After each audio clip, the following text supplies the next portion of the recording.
అందరికీ ప్రేజులాడండి.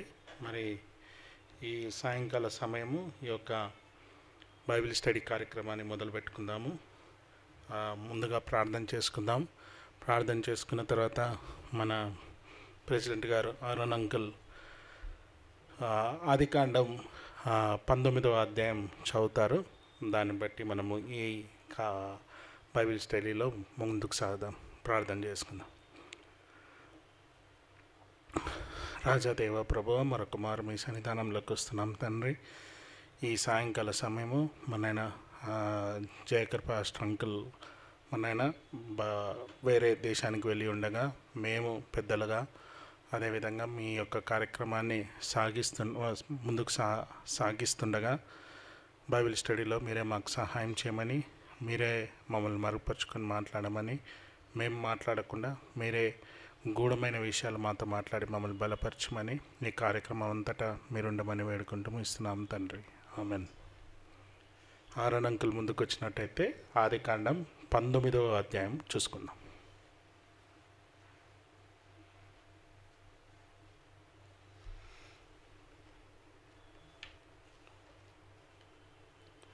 వచ్చిన ప్రతి ఒక్కరికి మన ప్రభువును రక్షకుడైన యేసు ప్రభు నామమున వందనాలు తెలియజేసుకుంటున్నాను. ఈరోజు వాక్య పరిచర్య నిమిత్తము ఏర్పాటు చేయబడిన వాక్య భాగము పాత నిబంధన గ్రంథము ఆదికాండము 19వ అధ్యాయం మొదటి నుంచి చదువుకుందాం లాస్ట్ వరకు. ఆదికాండము 19వ అధ్యాయము మొదటి నుంచి లాస్ట్ వరకు చదువుకుందాం. ఆ సాయంకాలం మందు ఆ ఇద్దరు దేవదూతలు సొదొమ చేరినప్పటికీ లోతు సొదొమ గవిని యొద్ద కూర్చుండి ఉండెను. లోతు వారిని చూచి వారిని ఎదుర్కొంటకు లేచి సాష్టాంగ నమస్కారం చేసి, నా ప్రభులారా, దయచేసి మీ దాసుని ఇంటికి వచ్చి రాత్రి వెళ్ళబుచ్చి కాళ్ళు కడుక్కునుడి. మీరు పెందలకడ లేచి మీ త్రోవను వెళ్ళవచ్చునెను. అందుకు వారు, అలాగు కాదు, నడివీధిలో రాత్రి వెళ్ళబుచ్చేదమని చెప్పిరి. అయినను అతడు మిక్కిలి బలవంతం చేసినప్పుడు వారు అతని తట్టు తిరిగి అతని ఇంట ప్రవేశించిరి. అతడు వారికి విందు చేసి పొంగని రొట్టెలు కాల్చగా వారు భోజనం చేసిరి.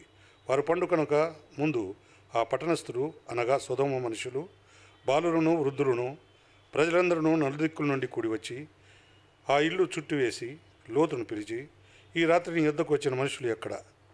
మేము వారిని కూడినట్లు మా యొద్దకు వారిని వెలుపలికి తీసుకొని రమ్మని అతనితో చెప్పగా, లోతు వెలుపల ద్వారం వద్దనున్న వారి దగ్గరకు వెళ్ళి తన వెనుక తలుపు వేసి, అన్నలారా, ఇంత పాతకము కట్టుకొనకుడి. ఇదిగో, పురుషుని కూడని ఇద్దరు కుమార్తెలు నాకున్నారు. సెలవైతే వారిని మీ యొద్దకు వెలుపలికి తీసుకొని వచ్చేదను. వారిని మీ మనసు వచ్చినట్టు చేయుడి. ఈ మనుషులు నా ఇంటి నీడకు వచ్చి ఉన్నారు కనుక వారిని మీరేమి చేయకూడదని చెప్పినప్పుడు వారు, నీవు అవతలికి పొమ్మనిరి. మరి వారు, నీవెవడో మనలోనికి పరదేశిగా వచ్చి తీర్పరిగా నుండి చూస్తున్నాడు కాగా వారికంటే నీకు ఎక్కువ కీడు చేసేద్దామని చెప్పి లోతు అను ఆ మనుషుని మీద దుమ్మిగా పడి తలుపు పగలగొట్టుటకు సమీపించిరి. అయితే ఆ మనుషులు తమ చేతులు చాపి లోతును ఇంటి లోపలికి తమ యొద్దకు తీసుకొని తలుపు వేసిరి. అప్పుడు వారు పిన్నలు మొదలుకొని పెద్దల వరకు ఆ ఇంటి ద్వారం దగ్గర ఉన్న వారికి కనుమబ్బు కలుగజేయగా వారు ద్వారం కనుగొనలేక విసికిరి. అప్పుడు ఆ మనుషులు లోతుతో, ఇక్కడ నీకు మరి ఎవరున్నారు? నీ అల్లుని, నీ కుమారులను, నీ కుమార్తెలను ఈ ఊరిలో నీకు కలిగిన వారందరినీ వెలుపలికి తీసుకొని రమ్ము. మేము ఈ చోటు నాశనం చేయవచ్చితిమి.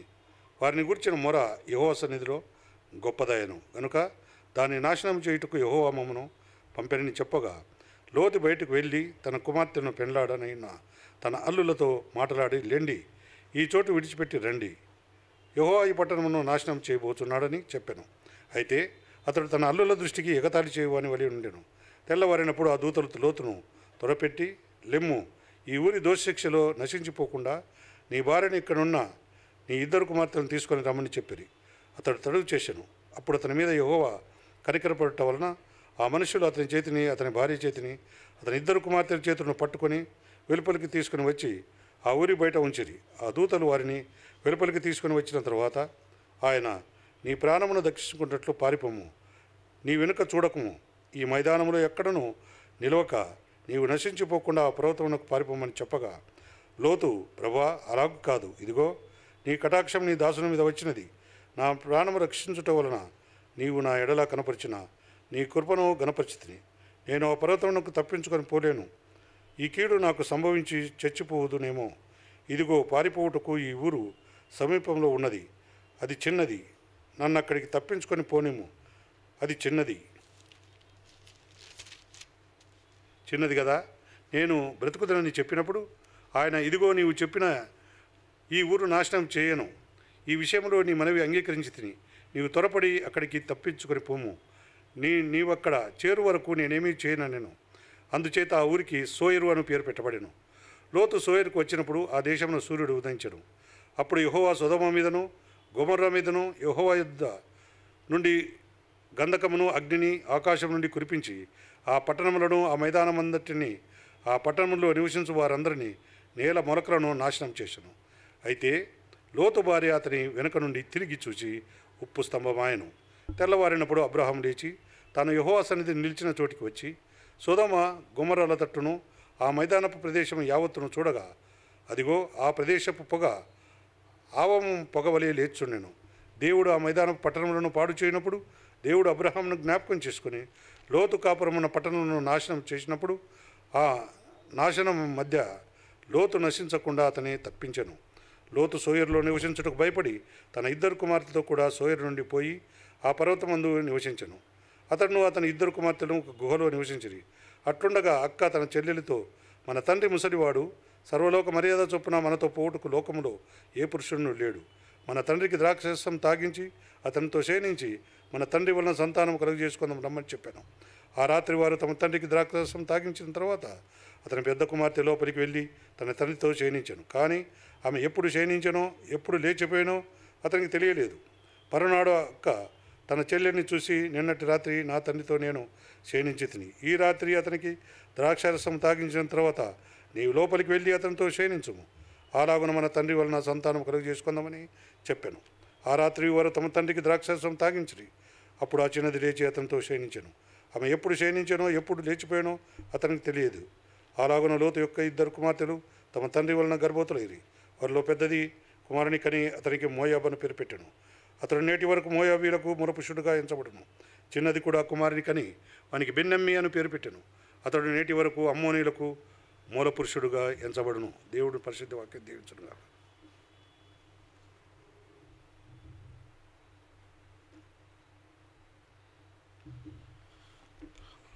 Thank you uncle.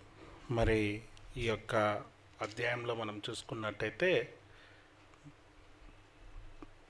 బైబిల్లో ప్రథమంగా ఒకటి దేవుడికి కోపం వచ్చి ఆకాశం నుంచి అంటే గొప్ప వరద అంటే ఫ్లడ్ తర్వాత దేవుడు చేసిన ఇంకొక కార్యం ఏంటంటే సొదొమ గొమొర్రా అనే పట్టణాలని నాశనం చేయడం.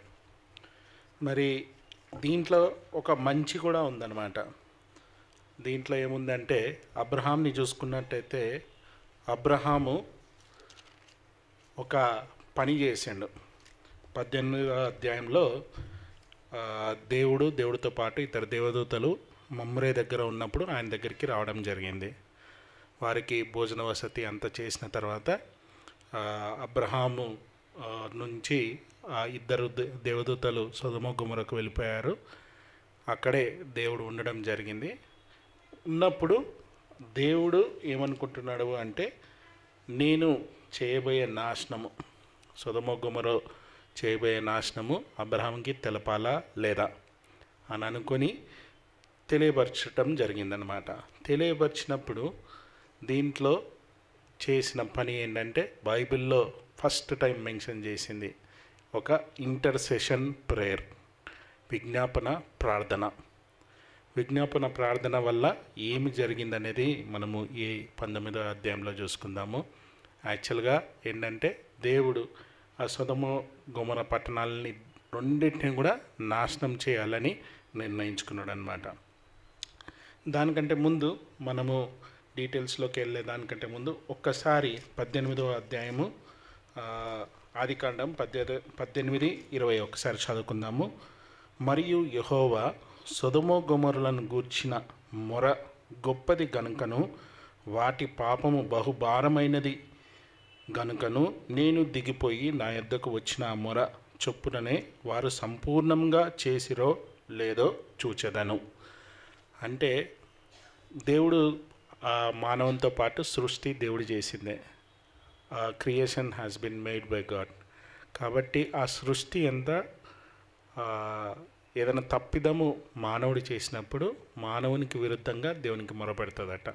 ఇక్కడ మనం అదే చూస్తూ ఉన్నాం అన్నమాట. సొదొమ గొమొరలో ఉన్న ప్రతి ఒక్కరి గురించి దేవునికి మొరపెడుతుంది. ఏమని అంటే, ఇక్కడున్న మనుషులు భయంకరమైన పాపములు చేసినారు, వారు భయంకరమైన మార్గాల్లో నడుస్తున్నారు, మీకు విరుద్ధంగా నడుస్తున్నారు, ఇక్కడ దేవుడే లేడు అనే విధంగా ఆ యొక్క మొర దేవుని చెంతకు చేరిందనమాట. చేరినప్పుడు ఏం జరిగింది? దేవుడు కూడా అది సంపూర్ణమైందా కాదా, complete, whether that has been complete అయితే కంప్లీట్కి తగ్గ శిక్ష. God always gives chance. Sodom Gomorrah నాశనానికి ముందు అబ్రహాము లోతు వచ్చి సొదొమ గొమొరలో ఉండడం జరుగుతుంది. కొంతమంది రాజులు యుద్ధం చేసి ఈ సొదొమ పట్టణంలో ఉన్న వాళ్ళని, గొమొర పట్టణంలో ఉన్న వాళ్ళని అందరినీ కూడా తోలుకొని పోయినప్పుడు సైన్యం అంటే రాజులు, 5 రాజులు, ఒకరు కాదు ఇద్దరు కాదు, 5 రాజులు యుద్ధం చేసి వీళ్ళని తీసుకొని వెళ్ళడం జరుగుతుంది. తీసుకొని వెళ్ళినప్పుడు అబ్రహాం ఒక 300 మంది మాత్రమే, 300 మందిని మాత్రమే, 300 పీపుల్ తోటి ఆయన ఏం చేస్తాడంటే ఈ 5 రాజుల పైన యుద్ధం చేసి వారిని ఓడగొట్టేసి వారి చెర నుంచి లోతుని సొదొమ పట్టణస్తులందరినీ కూడా వినిపిస్తాడనమాట. అంటే దేవుడు ఒక ఛాన్స్ ఇచ్చినట్టు లెక్క. ఇక్కడ సొదొమ గొమొరస్తులకు ఏంటంటే, ఈ యొక్క అబ్రహాము ద్వారా మీరు తప్పు చేసారు కాబట్టి మిమ్మల్ని, మీ రాజుని ఓడగొట్టి వేరే రాజులు తీసుకెళ్ళారు. కానీ లోతున్న కారణంగా అబ్రహాము వారిని విడిపించడం జరిగింది. వారు అది గ్రహించలేకపోయారు అనమాట. గ్రహించలేకపోయి, నేనైతే అట్లా అనుకుంటాను, God has given Sodom and Gomorrah through Abraham 1 chance. కానీ వాళ్ళు ఆ యొక్క అవకాశాన్ని ఉపయోగించుకోలేకుండా మరలా దేవుని దృష్టిలో పాపం చేశారు కాబట్టి దేవుడు దాన్ని నాశనం చేయాలనుకున్నాడు. నాశనం చేయాలనుకున్నప్పుడు అబ్రహాం చేస్తున్న గొప్ప పని ఏంటంటే ఇంటర్సెషన్ ప్రేయర్, అదే విజ్ఞాపన ప్రార్థన చేస్తూ ఉన్నాడు అనమాట. ఏమని అంటే, సొదొమ గొమొర మనం చూసినట్టయితే దాదాపు రీసెంట్గా నేను ఒక నేషనల్ జియోగ్రఫిక్ ఛానల్లో ఈ సొడొమ గొమొర గురించి చూస్తూ ఉన్నాను అనమాట. ఒక 3 లక్షల మంది ఆ పట్టణాల్లో, సొదొమ అనే పట్టణంలో 3 లక్షల మంది, గొమొర అనే పట్టణంలో దాదాపు 3 లక్షల మంది వరకు నివసించే ప్రాంతం అన్నమాట. అంటే ఒక 4 కిలోమీటర్లు దాని యొక్క విస్తీర్ణం. ఆ యొక్క ప్రాంతం అంతా కూడా ఇప్పుడు ఫ్లాట్గా అయిపోయి ఉండడం, అక్కడ ఏమి పండకపోవడము, ఆ ప్రాంతంలో ఎక్కడ చూసినా సల్ఫర్ అనే గంధకము, అంటే ఏదైతే ఆకాశం నుంచి పడ్డదో దానికి ఆనవాళ్ళన్నీ ఉండటము, ఒక సాల్ట్ పిల్లర్ ఉండడము, అవన్నీ కూడా వాళ్ళు పరీక్షించి నిజంగా బైబిల్లో చెప్పినట్టు జరిగింది అని చెప్పడం జరిగిందనమాట. సాక్ష్యం, సజీవ సాక్ష్యం. అక్కడ ఎన్ని సంవత్సరాలు అయింది తెలుసా? ఇది జరిగి కూడా దాదాపు 4100 సంవత్సరాలు, 4000 సంవత్సరాలు. ఈ యొక్క స్టోరీ గురించి మనం మాట్లాడుతున్నామంటే 4000 ఇయర్స్, మనకంటే ముందు 4000 సంవత్సరాల క్రితం ఇది జరిగింది. దానికి సంబంధించిన ఆనవాలు ఈ రోజుకి కూడా ఉన్నాయన్నమాట. బైబిల్ అంటే ఎట్లుంటుందంటే, చాలామందికి ఈ మధ్యకాలంలో ఏంటంటే సో మెనీ డౌట్స్, అసలు యేసుప్రభు పుట్టిండా అనేది. కానీ బైబిల్లో ప్రతిదీ కూడా పుక్కటి పురాణం అనేది కాదు. అనగనగా ఒక రాజుకి 7 కుమారులు, ఆ 7 కుమారులు వేటకెళ్ళిండ్రు, చేపలు పట్టుకొచ్చిండ్రు అనేది. రాజు ఎవరో తెలియదు, 7 కుమారులు ఎవరో తెలియదు, వాళ్ళ పేర్లు ఏంటో తెలియదు. కానీ అబ్రహాము సమయం నుంచి ప్రతిది కూడా మనము ఈ బైబిల్లో డేట్తో సహా, ఆ రోజుతో సహా, ఆ యొక్క నెలతో సహా ఉండడం జరుగుతుంది అన్నమాట. కాబట్టి ఇది ట్రూ. దానికి ఇది ట్రూ అనడానికి ఆనవాళ్ళు మనకు అక్కడ కనబడుతూ ఉంది. కానీ అది మనకి ఇంపార్టెంట్ కాదు. కానీ ఈ ఇంటర్సెషన్ ప్రేయర్ అనేది ఫస్ట్ 50 మెంబర్స్ తోటి మొదలు పెడుతున్నాడు దేవుడి దగ్గర. 50 మంది మంచి వాళ్ళు ఉంటే నువ్వు నాశనం చేసేస్తావా దేవా అని. అంటే ఆయన ఏ ప్రకారం చేస్తున్నాడంటే దేవుని యొక్క స్వభావం, అంటే నేచర్. ఫస్ట్ మనము అబ్రహాం ప్రార్థన ఏ విధంగా చేస్తున్నాడంటే దేవుని స్వభావం, నేచర్ ప్రకారం అన్నమాట. దేవుని స్వభావం ఏంటంటే ఎవరిని కూడా నాశనం చేయకూడదు. ఎటువంటి వారన్నా ప్రతి ఒక్కరికి ఒక అవకాశం ఇవ్వాలి. కాబట్టి ఆ అవకాశం కొరకు ఆ స్వభావంలో ఆయన లోతు గురించి ప్రార్థన చేయట్లేదు. ఇక్కడెక్కడ కూడా లోతును కాపాడదేవా, లోతును అక్కడి నుంచి బయటికి తీదేవా అని ఎక్కడ లేదు. 18వ అధ్యాయంలో కానీ 19లో కానీ ఎక్కడ కూడా లోతును కాపాడమని లేనే లేదు. కానీ ఆయన దేవుని స్వభావం ప్రకారం ఏం అడుగుతున్నాడు అంటే, దేవా 50 మంది మంచి వాళ్ళు ఉంటే నాశనం చేస్తావా?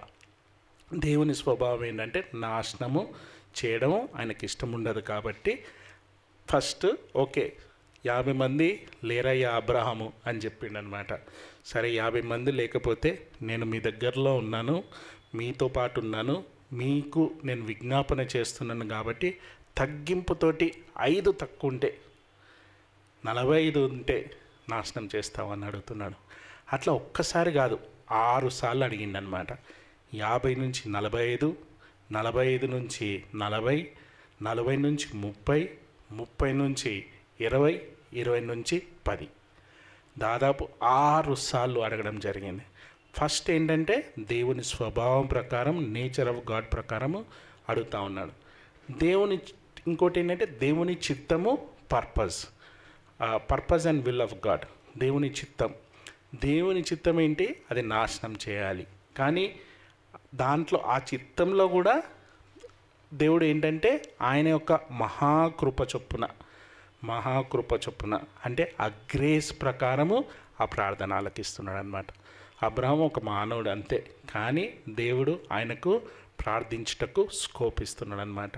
దేవుని చిత్తం అబ్రహాం గుర్తెరిగిండు. చిత్తం ఏంటంటే సొదొమ గొమొర్రాని నాశనం చేయాలి. కానీ దేవుడు ఏంటంటే అబ్రహాంకి ఆ యొక్క ప్రాంతం గురించి విజ్ఞాపన చేయటకు స్కోప్ ఇస్తూ ఉన్నాడు అనమాట.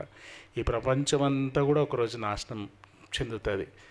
దేవుని రెండవ రాకడలో ఈ ప్రపంచంతం కూడా అంతమైపోతుంది. ఆయనతో ఉన్నవారు మాత్రమే ఎత్తబడతారనమాట. కానీ దేవుడు ఈ ఆయన రెండో రాకడ ఎందుకు డిలే చేస్తుందంటే ఇంకా ఎక్కువ మంది ఆయన గురించి తెలుసుకుంటారనే ఉద్దేశంతో అనమాట. దాని తర్వాత తగ్గింపు కలిగి దేవుని దగ్గరికి పోయి నేను అబ్రహాంని నాకు ఇంత ఆస్తుంది అంత ఆస్తుంది అని అడగట్లేదు. తగ్గింపుతోటి అడుగుతూ ఉన్నాడు అనమాట. ఎంతో తగ్గింపుతోటి ఆయనని అడగడం జరుగుతుంది. అడిగిన తర్వాత ఆ యొక్క హంబుల్నెస్, దాని తర్వాత ఫస్ట్ వన్ వచ్చేసి నేచర్ ఆఫ్ గాడ్, సెకండ్ వచ్చేసి purpose or will of God, humbleness. ఇంకోటి ప్రార్థనలో పర్సిస్టెన్స్.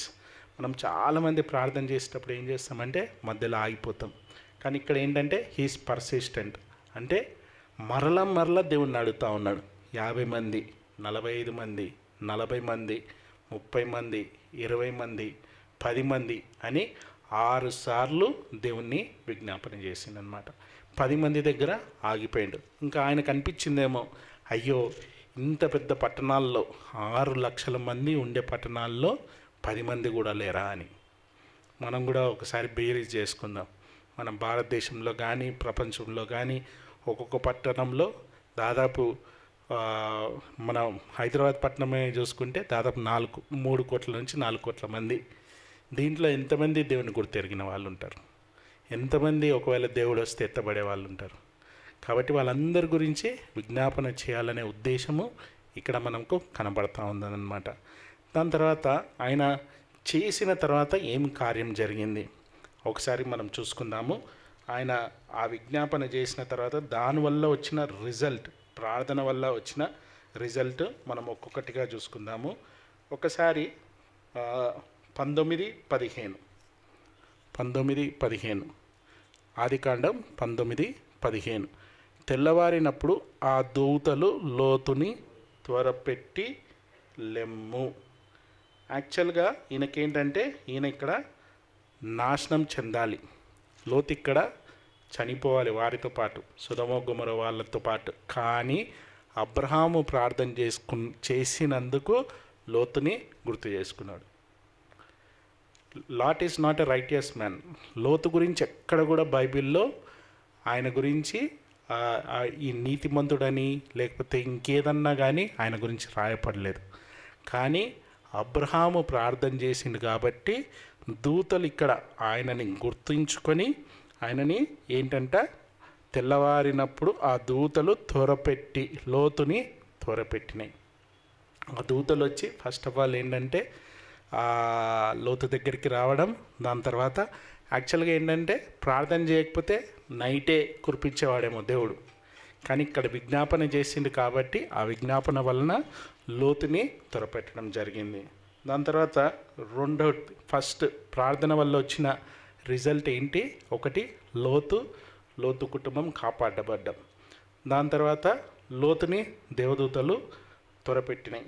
రెండోది మనం చూసుకున్నట్టయితే 16వ అధ్యాయము చివర్లో అతడు తడువు చేశాను, అప్పుడు అతని మీద యెహోవా కనికర పడుట వలన. ఫస్ట్ త్వరపెట్టి లోతుని ఆయన కుటుంబాన్ని కాపాడడం జరిగింది. రెండోది యెహోవా ఆయన పైన కనికరపడ్డాడు. మనం ప్రార్థన చేసినప్పుడు ఎవరైతే నాశనానికి సిద్ధంగా ఉంటారో, లేకపోతే నాశనానికి పోవడానికి రెడీగా ఉంటారో, ప్రార్థన వలన దేవుడు వాళ్ళపైన కనికరపడతాడంట. ఇంగ్లీష్లో మంచి మాట ఉంది, the Lord was merciful to them. కనికర పడెను. ప్రార్థన వల్ల ఇతరుల పైన కనికరము. దాని తర్వాత మూడోది మనం చూసినట్టయితే 19 ఆదికాండం 19:19 నా ప్రాణము రక్షించుట. లోతు అంటున్నాడు, ఇదిగో నీ కటాక్షము ఒకటి నీ దాసుని మీద వచ్చినది, నా ప్రాణము రక్షించుట. ప్రార్థన చేయడం వల్ల దేవుని కటాక్షము 18లో మనం చూసుకున్నట్టయితే దేవుని కటాక్షము లోతు పైన ఉన్నది. లోతు పైన ఉండడం వల్ల ఆయనకి ఏంటంట, ఆయన ప్రాణము రక్షింపబడ్డది. మనం ఊరికే అనుకుంటే 6 లక్షల మందిలో 3 ప్రార్థన చేసినందుకు 10 మంది దగ్గర ఆపేసిండు కదా. 10 మంది ఉన్నారా లేరా కూడా చూద్దాం. ఒకటి ఫస్ట్ మనము చూసింది ఏంది, దేవదూతలు ఆయన కుటుంబాన్ని రక్షింపడానికి రావడం జరిగింది, త్వరపెట్టినాయి. రెండవది దేవుడు కనికరపడ్డాడు. మూడోది కటాక్షము. నాలుగవది ఏంటి, ఆయన ప్రాణము రక్షణ, ఆ ప్రాణానికి రక్షణ. సేమ్ ఒక అన్యుడు రక్షింపబడాలన్నా, దేవుని తెలియని వాళ్ళు రక్షింపబడాలన్నా సేమ్ మనము విజ్ఞాపన ప్రార్థన చేసినప్పుడు దేవుడు ఇవన్నీ కూడా జరిగిస్తాడనమాట. నాలుగోది మనం చూసినట్టయితే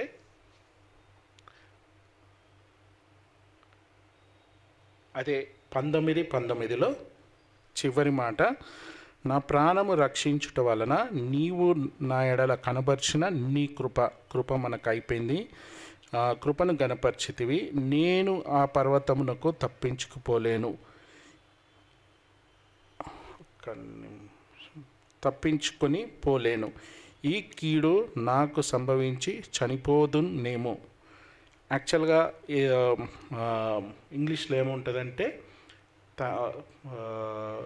నేను చదువుతాను, your servant has found favour in your eyes and you have shown greatness to me in sparing my life. In sparing my life. Sparing అంటే ఇక్కడ తప్పించబడెను, నేను ఆ పర్వతమునకు తప్పించుకొని పోలేను. నాశనముకి వెళ్ళకుండా ప్రార్థన చేయడము ద్వారా, విజ్ఞాపన చేయడము ద్వారా ఆయన యొక్క ప్రాణము మరియు లోతు కుటుంబస్తుల యొక్క ప్రాణము తప్పించబడెను. మనం ఈ చిన్న ప్యాసేజ్లోనే చూసుకుంటే ఎన్ని గూఢమైన సంగతులు మనం చూస్తున్నాం కదా. ఒకటి, ఫస్ట్ దేవుడు దూతలను పంపించిండు, ప్రార్థన చేయడం ద్వారా దూతలను పంపించినాడు. ఆ దూతలు లోతు దగ్గరికి వచ్చినాయి. ఒకసారి అది చదువుకుందాం. 19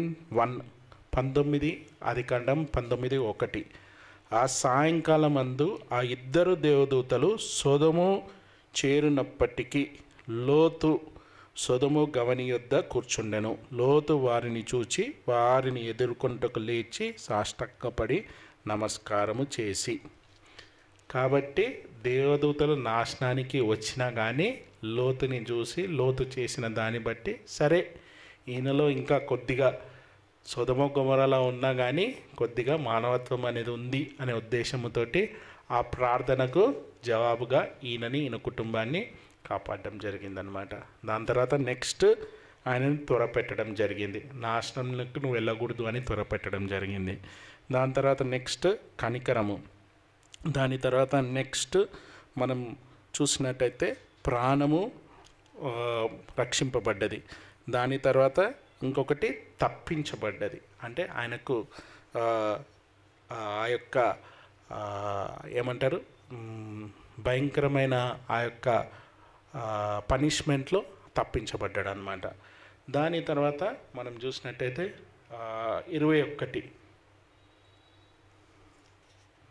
19:21 ఆయన ఇదిగో నీవు చెప్పిన ఈ ఊరు నాశనము చేయను, ఈ విషయంలో నీ మనవి అంగీకరించి తిని. ఇది లోతుని బట్టి కాదు, ఆయనను బట్టి అక్కడున్న ఒక గ్రామం నాశనం చేయబడలేదు. ఎవరి బట్టి? అబ్రహాంని బట్టి. చిన్న గ్రామం నాశనం చేయబడలేదు. ఆ గ్రామం నాశనం చేయబడకపోవడంతో అక్కడ మిగతా ఈ సొదొమ గొమొర్రా పట్టణస్తులు ఆ పైనుంచి ఆ గంధకాలు పడుతున్నప్పుడు వారు దేవునికి మొరపెట్టకుండా వచ్చా, దేవా కాపాడు, ఇది భయంకరమైన ఈ అగ్ని గంధకాలు పడుతున్నాయి, మేము తప్పు చేసినామని లాస్ట్ మూమెంట్లో అడిగి ఉండకపోవచ్చా? అడిగి ఉండొచ్చు, కానీ వాళ్ళ మొర ఎవరిది కూడా వెళ్ళలేదు. కానీ అబ్రహాం చేసిన విజ్ఞాపన ప్రార్థన బట్టి ఇక్కడ లోతు విషయమై లోతు మొరబెట్టుకుంటున్నాడు అనమాట. ఒక చిన్న, నేను అంత దూరం పోలేను, నాకు ఇబ్బంది అవుతుంది, కాబట్టి ఈ చిన్న ఊరిని నాశనం చేయొద్దు.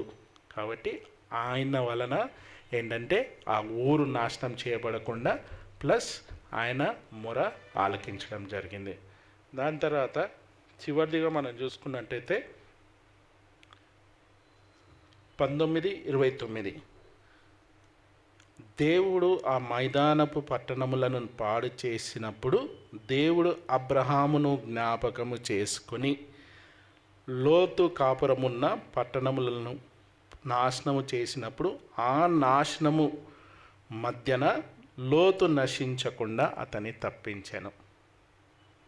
విజ్ఞాపన ప్రార్థనకున్న పవర్. ఆ పట్టణాలన్నీ కూడా నాశనము చేస్తున్నప్పుడంట అబ్రహాంని జ్ఞాపకం చేసుకొని దేవుడు ఏంటంటే ఆ నాశనం మధ్యలో లోతును నశింపకుండా కాపాడడం జరిగింది. రేపనాడు మన పేరు ఇట్లే ఉండాలి.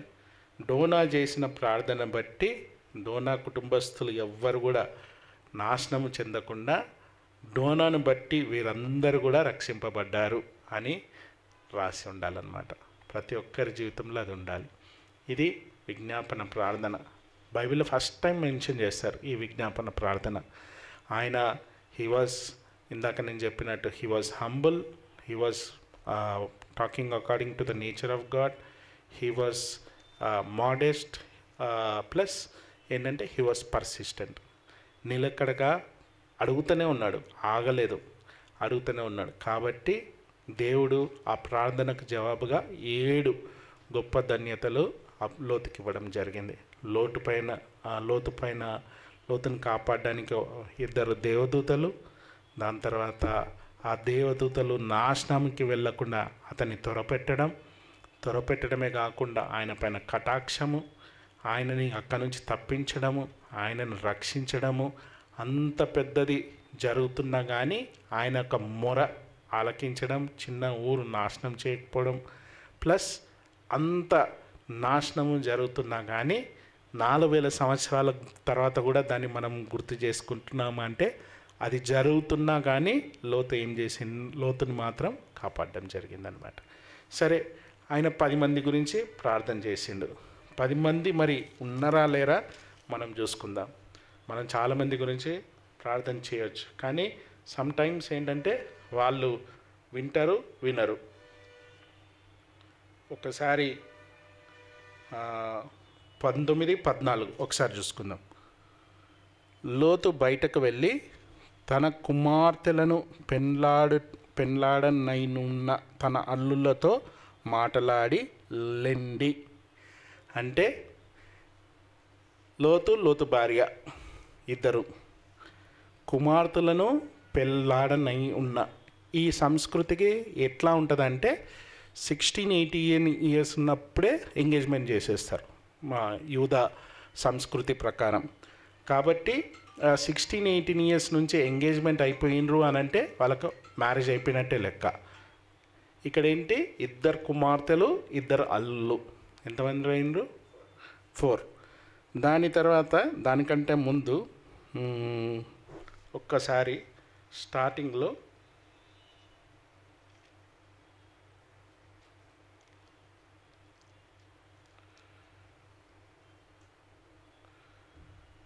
ఎనిమిదవ వచనం 19:8 ఇదిగో పురుషుని కూడని 2 కుమార్తెలు నాకున్నారు. అంటే వీళ్ళిద్దరు కూడా they are not ready for marriage. He had 4 daughters. 2 daughters are married and 2 daughters are not married. అంటే 2 మ్యారీడ్ డాటర్స్ 2 ప్లస్ అల్లుళ్ళు 2. పెళ్ళైన తర్వాతనే అల్లుళ్ళు అంటాం కదా, కాకముందు కంటామా అనం కదా. కాబట్టి మ్యారీడ్ డాటర్స్ 2, అతను మ్యారీడ్ డాటర్స్ యొక్క ఏమంటారు అల్లుళ్ళు అతని, అంటే 4 అక్కడ మ్యారేజ్ కాని వాళ్ళు 2. ఎంతమంది అయినారు? 4, 2, 6. దాని తర్వాత లోతు భార్య 8. ఒక్కసారి 12. అప్పుడు ఆయన 19-12 అప్పుడు ఆ మనుషులు లోతుతో, ఇక్కడ నీకు మరి ఎవరన్నా ఉన్నారా? నీ అల్లుళ్ళని, నీ కుమారులను, నీ కుమార్తెలను. దేవుని దగ్గర నుంచి వచ్చిన దూత అల్లుల గురించి మాట్లాడుతుంది, కుమార్తెల గురించి మాట్లాడుతుంది. కుమారులు కూడా ఉన్నారు ఆయనకు. ఉన్నట్ట లేనట్ట? 2. ఎంతమంది? కుమారుడు 1, కుమారులు తక్కువ 2 వేసుకుందాం. ఎంతమంది? 10. లెక్క వచ్చిందా? అబ్రహాం లెక్క 10. దేవుడు దగ్గర నుంచి ఏ ప్రార్థన కూడా ఎంటీగా రిటర్న్ కాదు. ఆయన 10 దగ్గర ఆగిపోయిండు అంటే, అబ్రహాం 10 దగ్గర ఆగిపోయిండంటే కంపల్సరీ వీళ్ళందరినీ కూడా లెక్క పెట్టుకుని ఉంటాడు.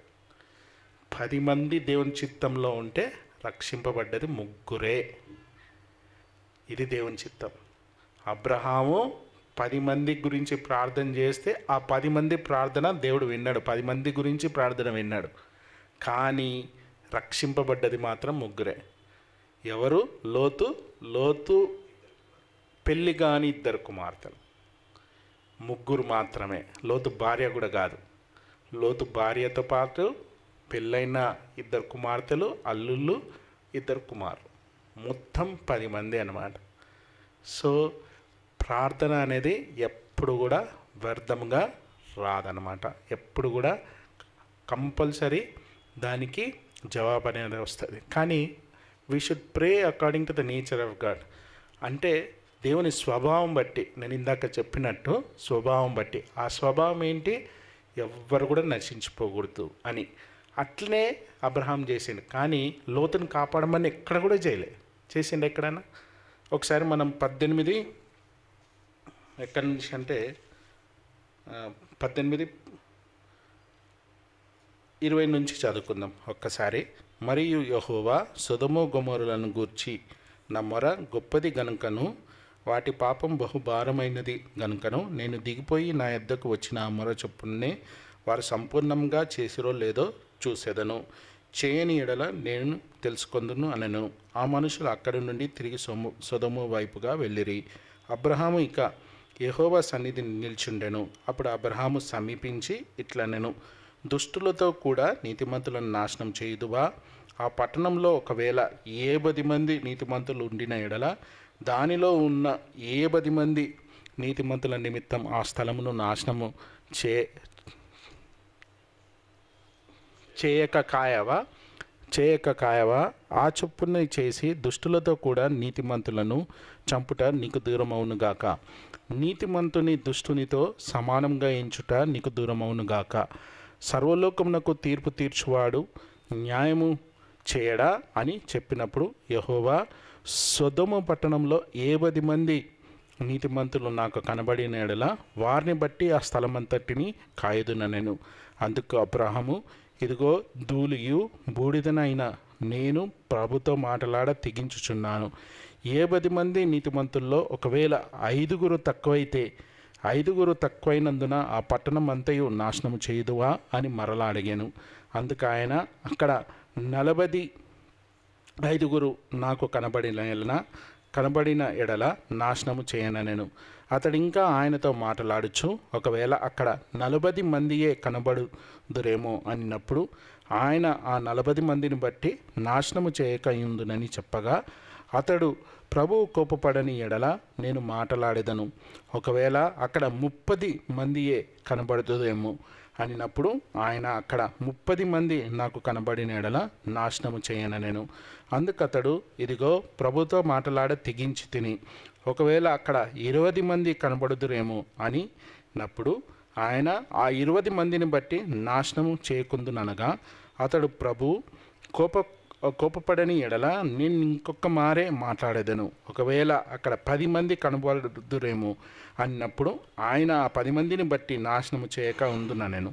యెహోవా అబ్రహాముతో మాట్లాడుట చాలించి వెళ్ళిపోయాను. అబ్రహాము తన ఇంటికి తిరిగి వెళ్ళాను.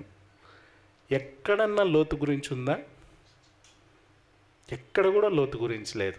లోతు నా చుట్టము, లోతుని కాపాడమని ఎక్కడ లేదు.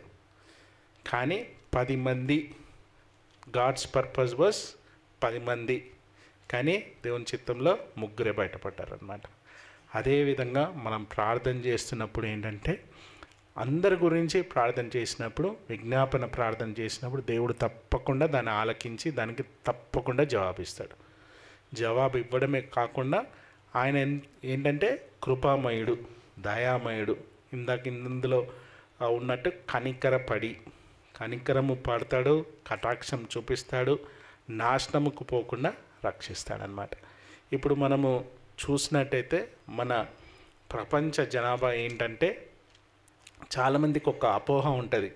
చనిపోయిన తర్వాత అంటే కొన్ని మతాల్లో, ముఖ్యంగా కొన్ని మతాల్లో ఏంటంటే, చనిపోయిన తర్వాత వీడు పాపం ఎక్కువ చేస్తుండు కాబట్టి వీడు నెక్స్ట్ జన్మలో కుక్కగానో నక్కగానో లేకపోతే ఇంకేదో పుడతారు అని అనుకుంటారు.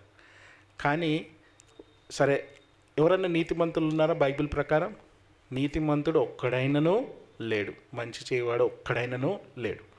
అంటే ఈ భారతదేశంలో మరి పాపులేషన్ ఎందుకు పెరుగుతుంది? కుక్కలు నక్కలు పెరగాలి కదా. పాపులము ఎక్కువైపోతే, పాపం చేసేవారు ఎక్కువైపోతే కుక్కల పాపులేషన్, జంతువుల పాపులేషన్ ఎక్కువైపోవాలి. కానీ భారతదేశంలో గత 50 సంవత్సరాలు చూసినట్టయితే ఎక్కడ కూడా జనాభా తగ్గినట్టు లేదు. ఇప్పుడు మనం ప్రపంచం మొత్తంలో ఫస్ట్ 144 కోట్లు ప్రపంచం మొత్తంలో జంతువులే ఉండాలి. అది రాంగ్. అది ఆ కాన్సెప్ట్ అనేదే లేదన్నమాట. చనిపోయిన తర్వాత తప్పకుండా ఏంటంటే నిత్య జీవం అనేది ఒకటి ఉంటుంది. ఆ నిత్య జీవము ఎవరి వల్ల అంటే యేసుప్రభు వలన. ఆయన మరణించి తిరిగి లేచి మరణాన్ని, పాపాన్ని, మరణం అనేది, అదేవిధంగా పాపం అనేది అప్పటి వరకు ఎవ్వరు కూడా జయించలేదు. కానీ ఆయన మరణించి తిరిగి లేచి పాపము పైన జయము, అదేవిధంగా మరణం పైన జయం. కాబట్టే మనకందరికి కూడా నిత్య జీవం అన్నమాట.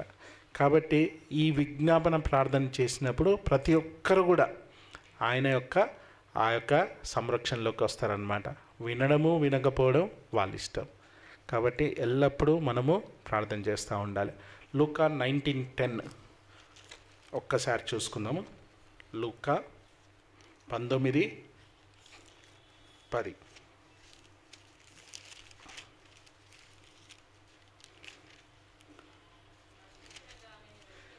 నశించిన దానిని వెతికి రక్షించుటకు మనుష్య కుమారుడు వచ్చునని అతనితో చెప్పాను. యేసుప్రభు ఎందుకు రావడం జరిగిందంటే, నశించిపోతున్న ఈ మన మానవులు అందరినీ కూడా వెతికి రక్షించడానికి ఆయన రావడం జరిగింది. జాన్ 3:16, యోహాను సువార్త 3వ అధ్యాయం 16వ వచనం. యూనివర్సల్, అందరికీ. దేవుడు లోకమును ఎంతో ప్రేమించెను కాగా ఆయన తన అద్వితీయ కుమారునిగా పుట్టిన వాని యందు విశ్వాసం ఉంచు ప్రతివాడును నశింపక నిత్య జీవం పొందినట్లు ఆయనను అనుగ్రహించెను. ఎవరి చెంత ఉందంట నిత్య జీవం? యేసయ్య చెంతలో ఉంది. ఆయన కుమారుని చెంత ఉంది. ఎవరి చెంత కూడా లేదు. కాబట్టి విజ్ఞాపన, మనము రక్షింపబడ్డంతో పాటు ఇతరుల రక్షణ గురించి కూడా మనం ప్రార్థన చేయాలి. అబ్రహాము యాక్చువల్గా మనం చూసినట్టయితే, అబ్రహాం స్వభావం చూసినట్టయితే ఒక ఉర్ అనే ప్రాంతం, ఇప్పుడు ప్రస్తుతం ఇరాక్లో ఉంటుంది, అది ఉర్ అనే ప్రాంతం. ఆ ప్రాంతంలో he was a wandering nomad, అంటే ఇక్కడక్కడ తిరుగుతూ గుడారాల్లో ఉంటూ దేవుడు పిలిచిందని 75 సంవత్సరాలప్పుడు, లేకపోతే దానికంటే ముందే ఆయన ఆ ఊరన్న ప్రాంతం నుంచి బయటికి రావడం జరిగిందనమాట. అంటే ఆయనకు చాలా ఆస్తి. ఎంత ఆస్తి అంటే ఆయన పోతున్నప్పుడు ఆయన వెనకాల ఒక 3-4 కిలోమీటర్ల దుమ్ము లేసేదట. 3-4 మీటర్ల దూరం నుంచి కూడా ఆ దుమ్ము కనపడేదట. అంటే అంతగానం ఆయనకు పశు సంపద అనేది ఉంది. గొర్రెలు, మేకలు, దాని తర్వాత క్యామెల్స్, హార్సెస్, దాని తర్వాత సేవకులు, చాలామంది సేవకులు. మనము ఒక వచనం చూసినట్టయితే 318 మంది ఆయన ఇంట అలవర్చబడ్డ వారు, అంటే ఆయన ఇంట అన్ని విద్యలు నేర్చిన వారు. ఆ రోజుల్లో ఒక ఇంట్లో మనం చూసుకున్నట్టయితే ఎంత కదా అనుకున్నా 10 మంది అనుకున్నా కానీ ఒక 3000 నుంచి 4000 మంది సేవకులు ఆయనకు. సో అంత పెద్ద సంపత్తి గలవాడే ఆయన యొక్క జీవితాన్ని మొత్తం కూడా దేవుని కొరకు మార్చుకున్నాడు అనమాట. మార్చుకొని దేవుని స్వభావం ప్రకారం ఆయన మార్చుకున్నాడు. ఆ స్వభావం ప్రకారం మార్చుకున్నాడు కాబట్టి, స్వభావం ఏంటి? దేవుని స్వభావం ఏది కూడా నశించిపోకూడదు, ప్రతి ఒక్కరికి కూడా ఒక అవకాశం. కాబట్టి ఇక్కడ ఆ అవకాశం కొరకు ఎవరు ప్రార్థన చేస్తున్నారు? లోతు కుటుంబాల గురించి ఈయన ప్రార్థన చేస్తున్నాడు. 10 మంది గురించి ప్రార్థన చేస్తే 3 రక్షింపబడ్డారనమాట. అదేవిధంగా మనం కూడా ప్రార్థన చేయాలని ఆశిస్తూ, ఈ యొక్క ఇంటర్సెషన్ ప్రేయర్, విజ్ఞాపన ప్రార్థన అనేది చాలా పవర్ఫుల్. అందుకనే మనం ప్రతి సండే చేస్తాము, ఫ్రైడే చేస్తాము ఈ యొక్క విజ్ఞాపన ప్రార్థన. మరి దేవుడు మనకందరికీ నేర్పించాలని, ప్రతి ఒక్కరు కూడా మనతోటి వారి గురించి, మన స్నేహితుల గురించి, మరి ప్రతి ఒక్కరి గురించి ప్రార్థన చేయాలని ఆశిస్తూ, మరి నాకు ఇచ్చిన ఈ సమయాన్ని బట్టి పెద్దలకు, ప్రెసిడెంట్ గారికి, సెక్రటరీ గారికి ధన్యవాదాలు. మరి ఒక మాట ప్రార్థన చేసుకొని ఈ యొక్క బైబిల్ స్టడీని మనం ముగించుకుందాము. రాజా, ప్రభువ, మరొక మారు మీ సన్నిధానంలోకి వస్తున్నాం తండ్రి. గత కాలం నుంచి ఈ కాలం వరకు మమ్మల్ని కాపాడి, గత వారం నుంచి ఈ వారం వరకు కాపాడి, మరొక మారు ఇక్కడికి నడిపించిన విధాన్ని బట్టి వందనాలు. మన్నైనా మీరే మాట్లాడినందుకు వందనాలు తండ్రి. మరి ఎన్నో విషయాలు అనుకున్నా కానీ మీరు మాట్లాడిన విధాన్ని బట్టి వందనాలు. మరి నాతో మాట్లాడిన విధాన్ని బట్టి కూడా వందనాలు తండ్రి. ఇక్కడ ఉన్న వారందరితో కూడా మాట్లాడమని వేడుకుంటున్నాను తండ్రి. ఈ యొక్క ఇంటర్సెషన్ అనేది, విజ్ఞాపన అనేది, ఇతరుల గురించి విజ్ఞాపన చేసేది అనేది మేమందరము కూడా నేర్చుకున్నట్టు సహాయం చేయమని వేడుకుంటున్నాను తండ్రి. అబ్రహాము చేసిన విజ్ఞాపన ప్రార్థన వల్ల మన లోతు యొక్క కుమార్తెలు రక్షింపబట్టకు మీరు సహాయం చేసినారు తండ్రి. అదేవిధంగా మా యొక్క బంధుమిత్రులందరి గురించి ప్రార్థన చేస్తున్నాం తండ్రి. ప్రతి ఒక్కరిని మీరు ఈ సమయంలో జ్ఞాపకం చేసుకోమని వేడుకుంటున్నాం తండ్రి. లూకా 19:10 ప్రకారం ఎవ్వరు కూడా నశించిపోవడం మీకు ఇష్టం లేదు తండ్రి. నశించిపోయేదాన్ని మరి వెతికి రక్షించటకు మీరు వచ్చినారు తండ్రి.